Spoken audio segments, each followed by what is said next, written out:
SECfans.com, week 14. It's championship week. We're SEC fans, so we only have one game to talk about. That's Alabama and Florida.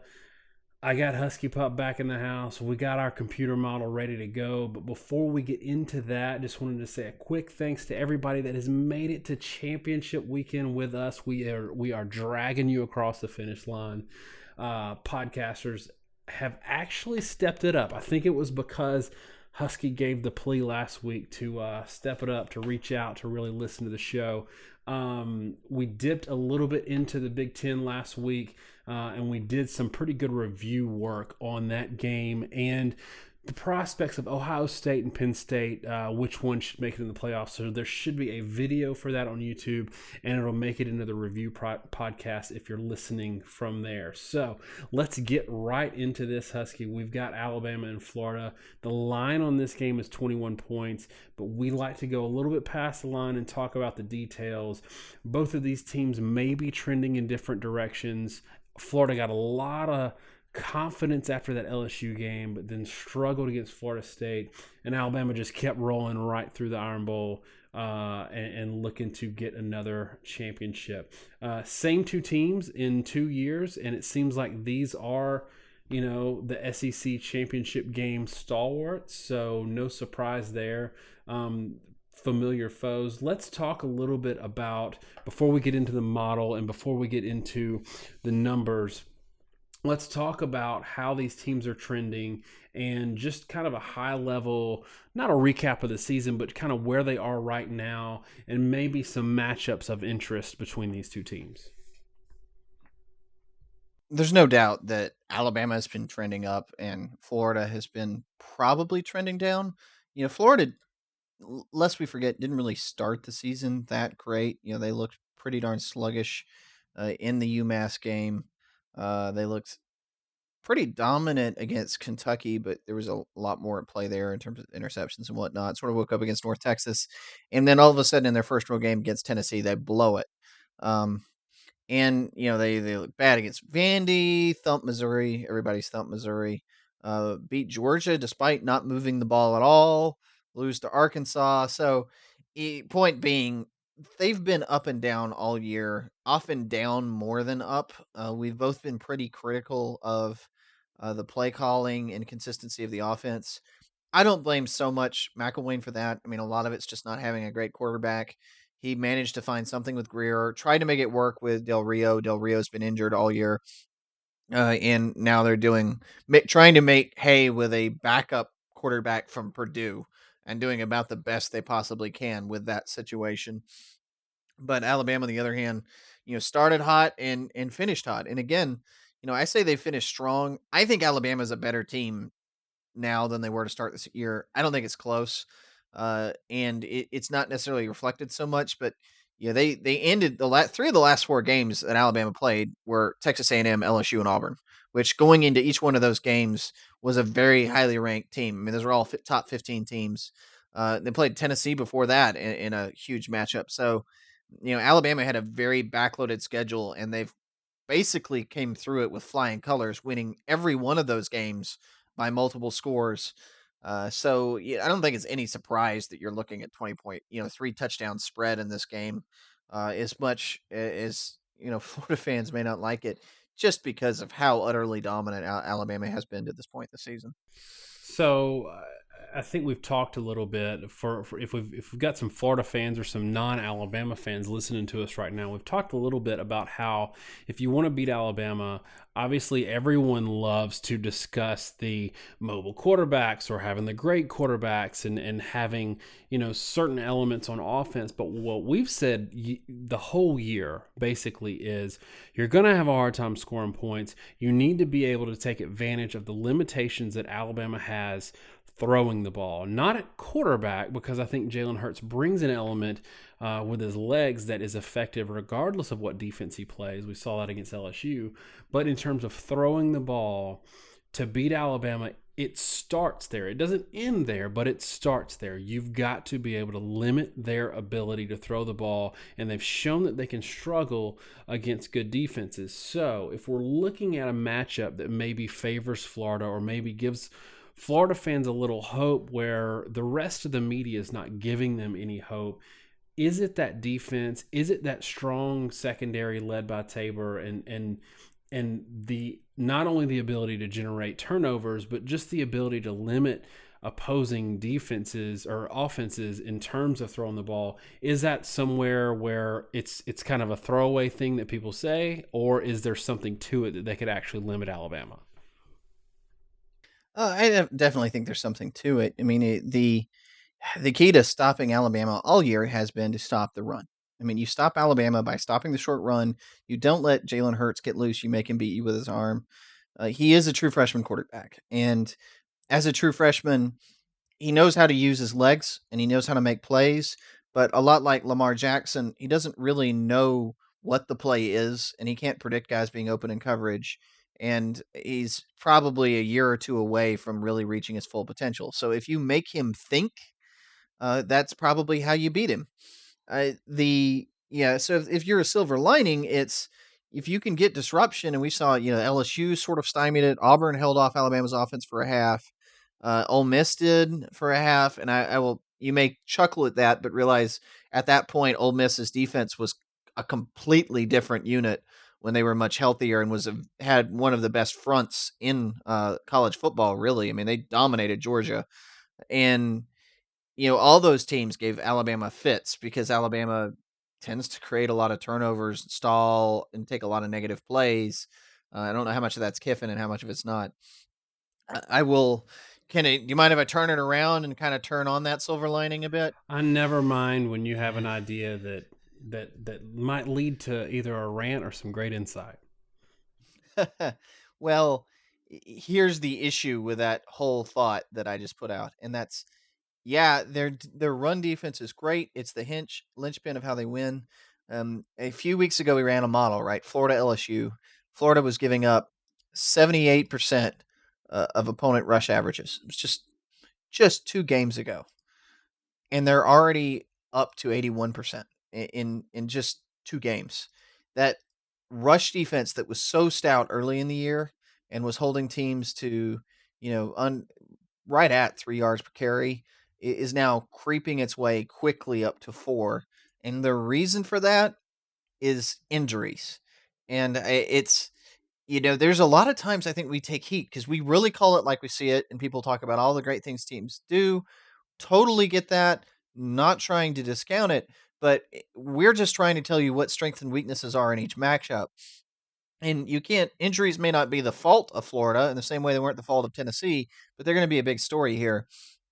If you look at the current list of leading tacklers on the team, Jarrad Davis is number 2. Alex Anzalone is currently number 3. May is currently number 4. Washington's number 6. Sherritt is number 7. Dawson's number 13. Cox is number 18.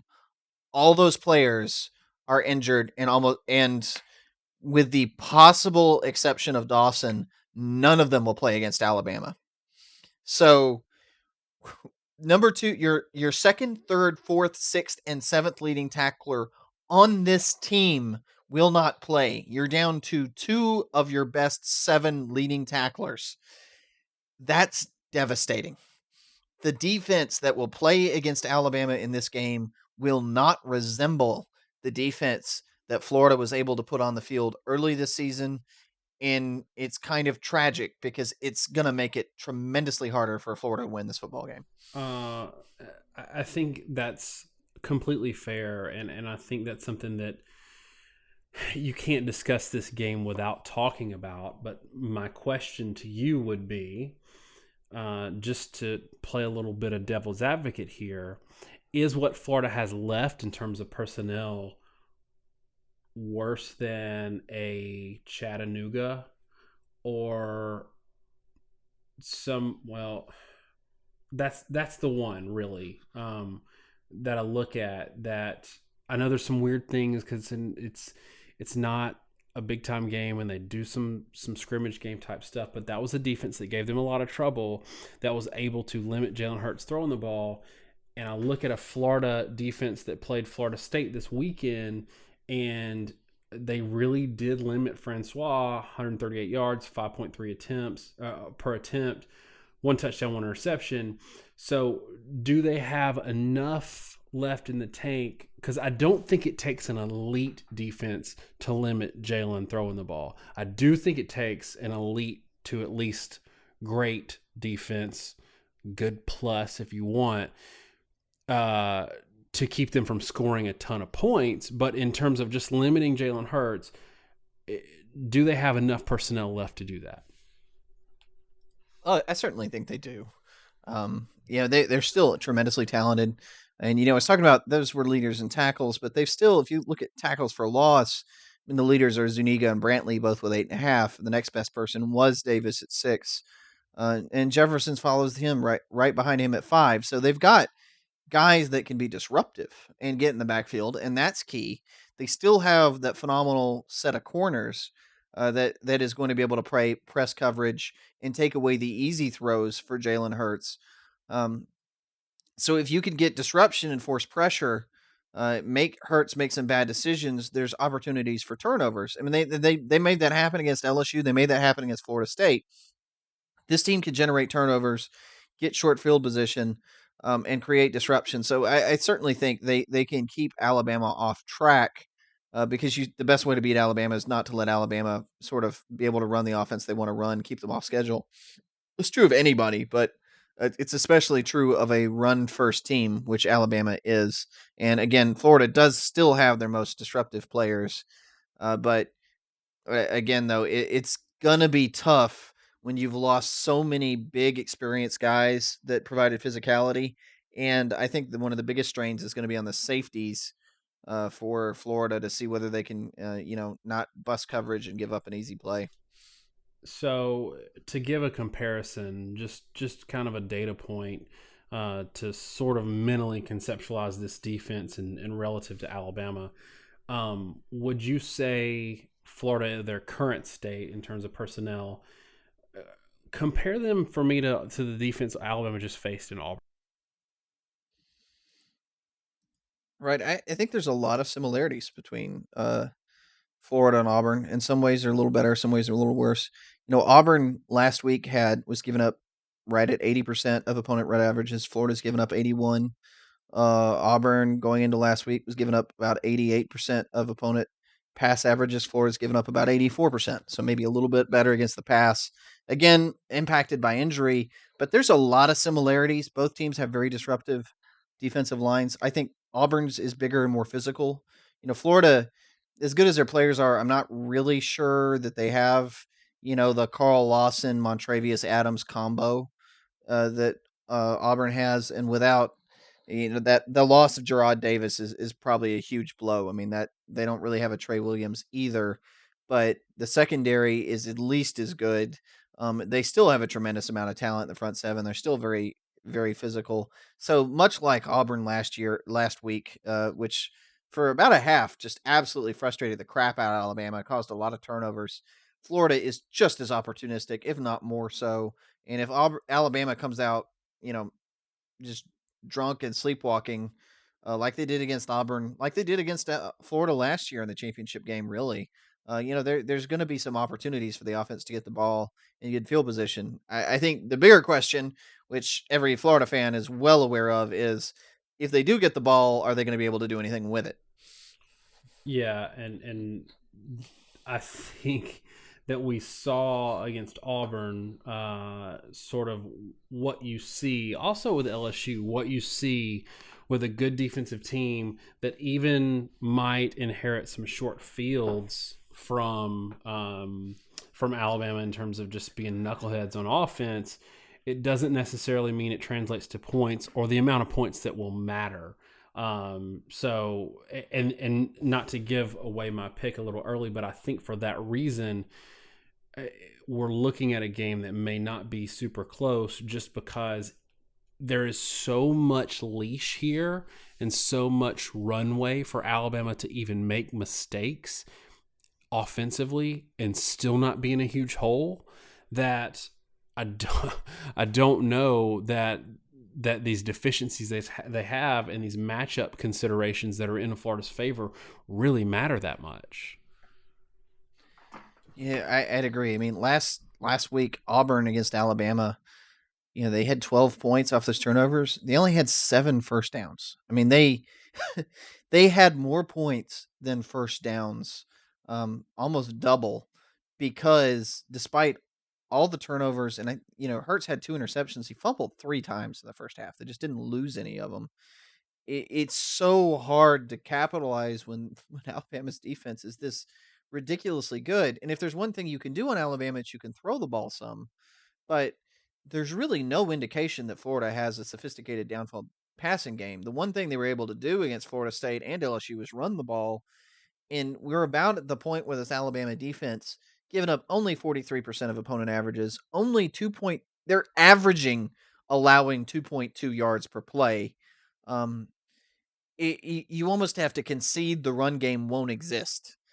And for that to happen and Florida to win, it's just a little bit hard to fathom. And I think, not to say that we're looking at a shutout, but I think it's safe to say that short of a big play, like Jordan Scarlett breaks out an 80-yarder or whatever, short of a big play, Alabama's going to shut the run game down. For them to not shut the run game down would be to have an expectation of something that hasn't happened in 2 years. So I think we're looking at a very, very similar situation, not just because they both played at Purdue, but a similar situation in quarterback that Alabama faced against LSU and Etling, in facing an Appleby who is forced to carry the team on his shoulders because the running game is not going to get it done. And I don't think Appleby is the type of quarterback that can maybe take advantage of an over-aggressive secondary. I think there are a lot of similarities, honestly, to Danny Etling. What do you think? I think there are. Honestly, I'm not sure that he's as good as Etling. I think in some ways Etling's a little more composed, and I think he's got a little more physical ability than Appleby.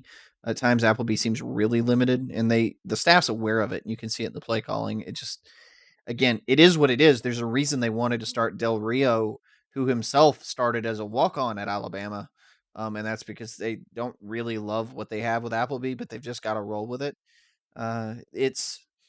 I think there's a lot of similarities to last year, and unless we forget last year, 29-15 looks like a respectable score, but 7 points came on a punt return touchdown, and 7 points came on a 46-yard pass, Hail Mary with 5 minutes left in the fourth quarter, right, followed by a 2-point conversion. Florida did not move the ball whatsoever in the entire football game. In fact, other than a drive with a missed field goal, the longest drive of the first half last year was 4 plays. They went 3 and out on 4 of 6 drives in the first half. And then in the second half, they did not have, they went 3 and out or worse, having a 2-play interception on their first 5 drives of the second half. So 29-15, again, we may say this a little bit close because they might get some turnovers or something, but it was very similar to the Auburn game last week in that it's probably going to be a repeat of last year's SEC championship game. The score may look somewhat relatively close, but the last time we saw these teams meet, and I think the Alabama defense is better than last year, and I think right now the Florida offense may well be worse. There was no real doubt in this ball game who was eventually going to win because Florida's offense was just absolutely so anemic. So it's interesting because I kind of agree with you on Appleby versus Etling, although I think they're really close. I think Appleby shows some flashes. Like, if anybody saw the Florida State game, he threw a ball to the pylon on, it was probably about a 25, 27-yard pass that was dropped that initially the announcers were like, oh, he overthrew it, and was kind of just like reflexive, like, oh, Appleby made a bad throw. But when you went back and looked at it, it was a perfect throw off his back foot, like dropped a dime in there. And of course, it didn't get caught. But it's one of those things where we see those kinds of flashes, but we also see what you noted in the Tennessee game where he just kind of disappeared. Yeah. It, it, well, any quarterback can make occasionally good throws. Like you said, there were a couple really good ones, but and a lot of the focus is on Appleby. But the more concerning thing from the Florida State game is Florida State's pass rush has been a little bit criticized all year as not being overly disruptive, and they got a lot of pressure. And unlike Treon Harris, who wasn't a very good thrower, Treon Harris was at least mobile and could sort of evade pressure in the backfield. I am really concerned about Florida's ability just to basically survive the Alabama pass rush, given that they don't have any real downfield threat throwing the ball, and I don't expect them to be able to run it. Okay, so let's get into the model. For those who are catching us, and this is their first show hearing us, we or watching us, we do a computer model every week, and Husky might get into explaining a little bit, but we started these out, I think week 6, week 7, and they've been really close, really bang on. I think all but 1 week. So tell us what the model says, and then maybe some insights into the model beyond just what the score expectations are. Right. We've already talked about the percentages and beat them to death. I'm not going to do that again. But what the model said, the way it functions basically is I have a model. I run it the same way every time. I don't fiddle with it because I want it to not be any reflective of any sort of bias or opinion I have on a particular game.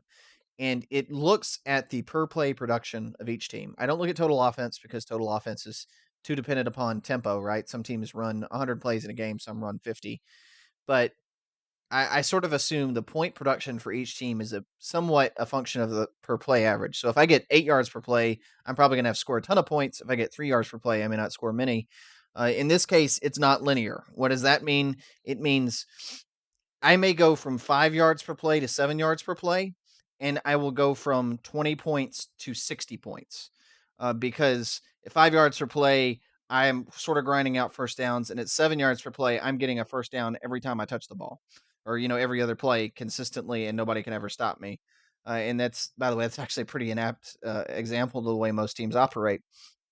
In this particular game, again, it adjusts everything, and I'm applying basically saying what is the average game for both teams. So what is Alabama good at? What's Florida good at? And how does Alabama normally do? And how does Florida normally do? And how will they do respective to what the other team's strengths and weaknesses are? And the numbers it spits out is that Alabama's offense is going to average about 5.7 yards per play, over 4.5 yards per rush, just under 7 yards per attempt.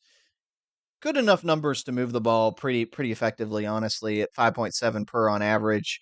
About a yard per play under their normal average, but still for an Alabama fans looking back at it, that's higher than A&M, about what they averaged about by against Western Kentucky, where they scored 38 points. And then Florida, Alabama's defense just makes everyone look terrible, and Florida's offense has not been. Let me point out, Alabama again adjusted for for their Florida's defense, 4.6 yards per carry, 6.7 yards per attempt. That is higher than Florida's averages offensively going into this game. So Florida starts at a pretty low bar here, 3.9 yards per 9 yards per carry, under 4 yards per carry, and the season average 6.7 per attempt. When you adjust for Alabama's defensive statistics, Florida averages 1.7 yards per carry, 5 yards per attempt, averaging 3.4 yards per play. That's anemic. And the model is actually predicting Alabama to win 30-14, despite the fact that Alabama is getting almost double the per play yardage. And the reason is in Florida's, I told you it's not linear, and this model isn't just like scaling everything. It's actually really looking back into past games and saying, when you had this kind of yardage, what did it look like? In Florida's case, they had yardage this bad It's very similar to the yardage they had against Georgia and the yardage they had against Florida State. Uh, and they put up 24 points and 13 points in those two games. So they've been able to score despite really anemic offensive output. The problem is Alabama, outside of the LSU game, has scored 30 points in every other game this season. Again, except for LSU, whose defense is really the only other defense, frankly, that may be really close to Alabama's this year in terms of sheer athleticism. And in a game where LSU had a bye week, was extremely amped up and at home.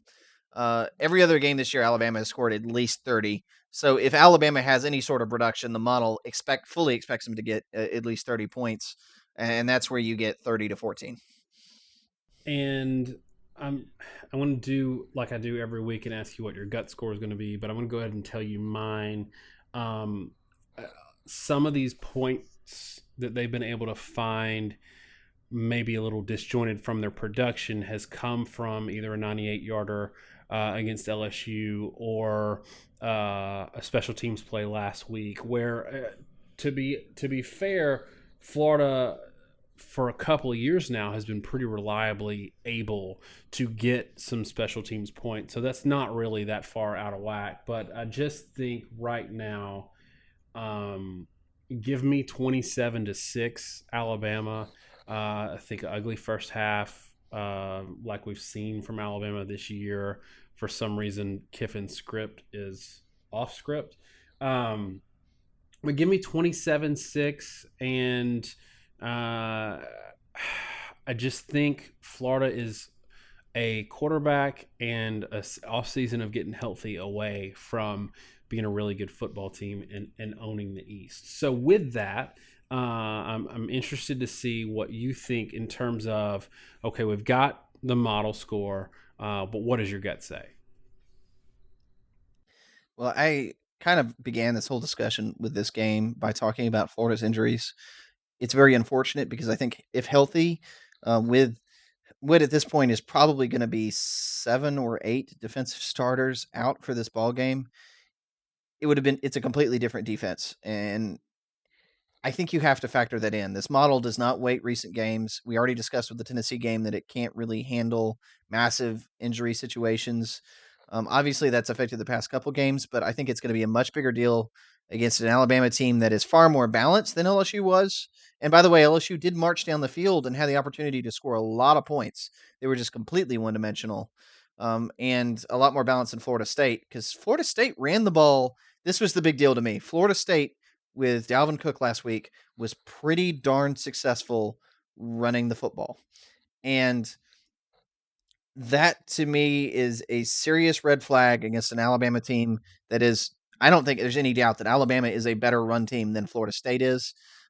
Considering the injuries they have, considering the issues I've seen with Florida's offensive line and the fact that they may be out 2 linemen in this game, I think it's worse than the model.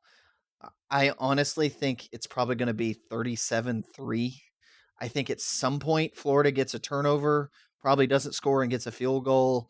And beyond that, Alabama just basically runs the ball for 4 quarters. Into the first half, something like 14-3, and it just kind of builds and keeps going. They score 3 or 4 more times in the second half. And it's not, in a per play sense, it's not necessarily going to be that lopsided, but it's just going to be a game where Florida never can generate anything offensively. Alabama keeps just grinding away enough to get down the field and scoring touchdowns maybe every other possession. And eventually Florida's defense, that is so thin at this point, is just going to have to collapse. And that's why I think it's going to be a pretty ugly 37-3 game. And that's a big spread. And for y'all who are listening that may have missed some earlier shows, don't think that we're killing Florida or we're being unreasonably high on Alabama, because we are. I mean, we kind of speak to what the numbers tell us, but it is worth noting, and I don't know if you remember this, Husky, but a couple of weeks ago, maybe 3 weeks ago, you said that Florida would actually be the worst draw for Alabama out of the East for the SEC championship game. And in that time since then, the injuries have been such that it just doesn't lend any favors to Florida. So for all of y'all that think that, oh, we're Florida haters or whatever, we're actually not. This is just what the data says, and then we're adding a little bit of factor to it because of those injuries. So Florida's a team that. Go ahead. Sorry, and if I can interject there too, if any Florida fans listening to get too upset, this 30-14 model for Alabama, my model predicted Florida would beat LSU 18-10. So this model is not really skewed towards Alabama. It's been very favorable to Florida in the past. Accurately predicted that Florida would win the game against LSU. And so that same model that said you'd beat LSU 18-10 is now saying Alabama will beat you 30-14, and you're a lot more injured, a lot more beat up than the model can take into account. And honestly, given all those injuries and given that they still haven't found a quarterback, I mean, they don't have a blue chip quarterback right now. I don't think Florida fans can be that upset with this season.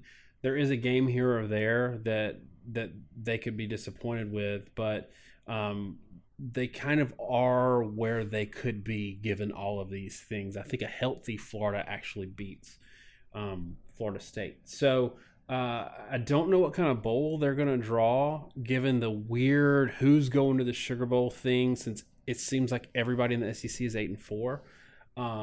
But I think with a good showing against Alabama, even in a loss, Florida could find its way to the Sugar Bowl. We'll have to see.